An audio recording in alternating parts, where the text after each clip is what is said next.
How to add a banner onto your Wix.com website. So a banner is the thing that appears on top of your website. Well, it's this.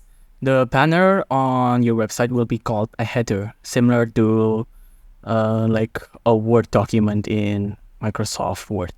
So the way you edit it is well by clicking it, and then there's two. You can quick edit it, and you can also header scroll settings. The header scroll settings will dictate how the header function if the user scrolls.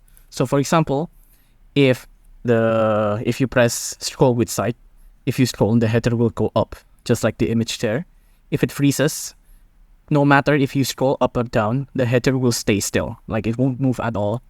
You can also make it disappear as well. Like if you scroll, it'll like have a cool effect, like disappearing. And you can also make it fade out. For this example, I'm just going to make it freeze.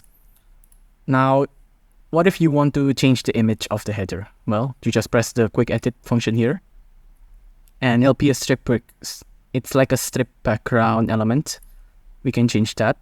You can add in your image, or you can make AI. You can use AI image. For this example, I'm just going to put in whatever image Wix.com have. A pink wall, I think that is. But once you're done, that's your banner now. It has like home, about, services, about, gallery, contract. You can change that up as well. If you'd like, you can change that up on the settings too. But that is how you add a banner onto your Wix.com website. It's as easy as that.